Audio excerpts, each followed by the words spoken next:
नमस्कार, आप देख रहे हैं जौनपुर टुडे और मैं हूं शुभम अग्रहरी। साथियों, आपको बैकग्राउंड में हमारे पीछे एक फोटो नजर आ रहा होगा। जी हाँ, आपको बता दें कि यह फोटो जनपद जौनपुर के शास्त्री पुल के बगल में जो एक नया पुल बन रहा है उस पुल का है। इस पुल को आप देखकर, इस पुल के पिलर्स को आप देखकर समझ सकते हैं कि इस पुल में कितना बड़ा भ्रष्टाचार किया गया है। अभी पुल का पूरी तरह से निर्माण भी नहीं हो पाया है। अभी सिर्फ पिलर ही खड़ा हुआ है, इस पर पुल का भी कोई स्लैब नहीं गया है। और इस पुल के पिलर का हालत यह है कि अभी से ही यह टेढ़ा होने शुरू हो चुका है। आपको बता दें कि यह जो पुल बनाया जा रहा है, यह जो जौनपुर से लेकर आजमगढ़ तक की सड़कें चौड़ी की जा रही हैं, उस चौड़ीकरण को लेकर इस पुल को बनाया जा रहा है, क्योंकि पचाटियाँ तक का जो सड़कें हैं वह चौड़ी कर ली गई हैं। अब पचाटिया के बाद से जो एरिया पड़ता है वहाँ पर अभी चौड़ीकरण का कार्य नहीं किया गया है। इसके पीछे बड़ा कारण है गोमती नदी पर पुल बनाया जाना है, जिसको लेकर 1-1.5 साल से कार्य भी चल रहा है पुल बनाने को, लेकिन अभी वह कार्य पूरा नहीं हो पाया है, जिसकी वजह से अभी आगे का कार्य नहीं हो पा रहा है। लेकिन पचाटिया तक का जो सड़क चौड़ीकरण है वह हो चुका है। अब आपको बता दें कि पुल निर्माण होता उसके पहले ही पुल अब धराशायी होने की कगार पर आ गया है और 29 करोड़ की बजट से बन रहा है यह पुल कहीं न कहीं भ्रष्टाचार की भेंट चढ़ता हुआ नजर आ रहा है।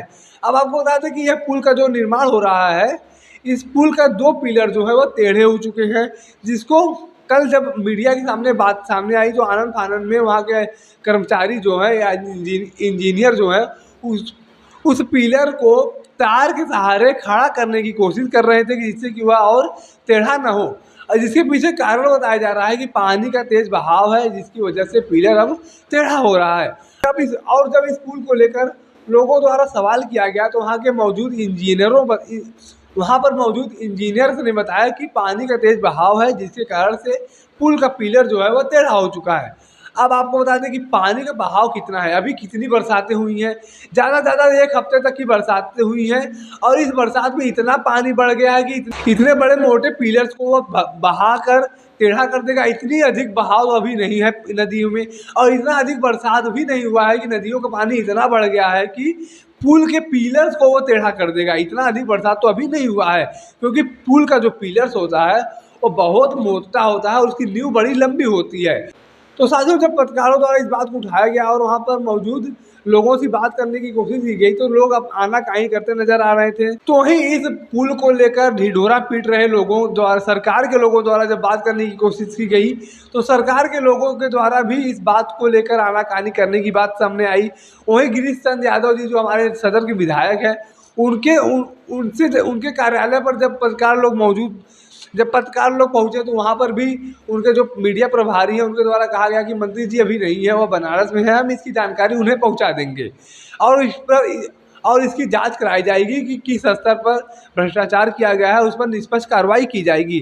तो साथियों, आपको बता दें कि निष्पक्ष कार्रवाई किसके ऊपर किया जाएगा, अधिकारियों के ऊपर किया जाएगा, सेतु निर्माण निगम के ऊपर किया जाएगा कि यहाँ पर मौजूद नेताओं के ऊपर किया जाएगा।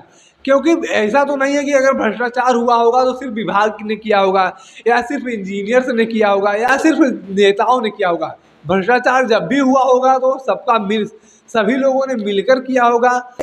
तो यह पुल कहीं न कहीं इस बात की ओर इशारा करता है कि उत्तर प्रदेश में भी भ्रष्टाचार पूरी तरह से चरम सीमा पर है और जो सरकार का दावा है कि हम 0 टॉलरेंस की नीति अपनाते हैं, उसकी पूरी तरह से हवा निकाल रहा है। यह पुल खुद बयान कर रहा है कि हम भ्रष्टाचार के भेंट चढ़ चुके हैं, अब हमारे ऊपर पुल का लोड न दिया जाए। अभी हालत ये है कि बिना पुल का स्लैब चढ़े ही पुल धराशायी होने की कगार पर आ चुका है।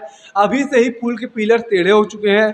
तो आप ये सोचिए कि अगर इन पिलर्स पर पुल का स्लैब दिया जाएगा, जब पुल का स्लैब दिया गया होता तो क्या हाल होता। हमें लगता है कि पुल जो है महीने 2 महीने में ही धराशायी हो जाता और बिहार में जो लगातार एक के बाद एक पुल गिर रहे हैं, उसी तरह से हमारे यूपी में भी होता हुआ नज़र आने लगता।